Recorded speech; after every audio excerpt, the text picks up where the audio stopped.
ሶስት ትልልቅ ነገሮች አሉ። አንደኛው የጀመርናቸው ነገሮች ናቸው።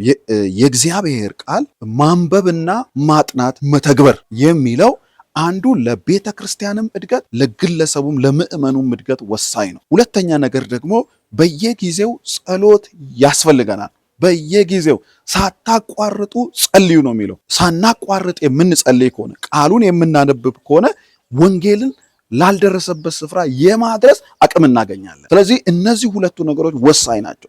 ሶስተኛው ደግሞ እርስ በእርስ መያያዝና መቀባበል ያስፈልገናል። እርስ በእርስ ካልተቀባበልን ሐሳብ ለሐሳብ መጋጨት ሊኖር ይችላል። ነገር ግን ሐሳብን እያስተካከልን ህብረት ፈጥረን ለወንጌል መነሳት አለብን። እርስ በርሳችሁ የሚለው መጽሐፍ ቅዱስ ውስጥ በጣም ብዙ ጊዜ ተጽፏል። ስለዚህ እርስ በርሳችን ተገናኝተንና አንድ ሆነን ምዕመናን የእግዚአብሔርን ስራ ለመስራት መነሳት አለብን። ይሄ ህብረትን ማድረግ መንፈሳዊ እድገትን ያመጣል፣ መብዛትን ያመጣል።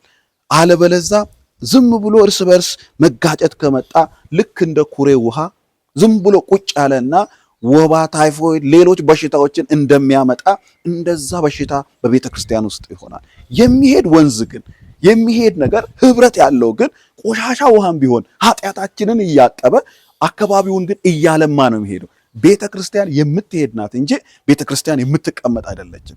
ስለዚህ የምትሄድ ቤተ ክርስቲያን ህብረት ያላት፣ ቃሉን የምታነብ፣ የምትጸልይ፣ ወንጌልን የምትሰራ እንደሆነች የሚያሳይ ነውና ይሄ እድገት ለቤተ ክርስቲያን ወሳኝ ነው።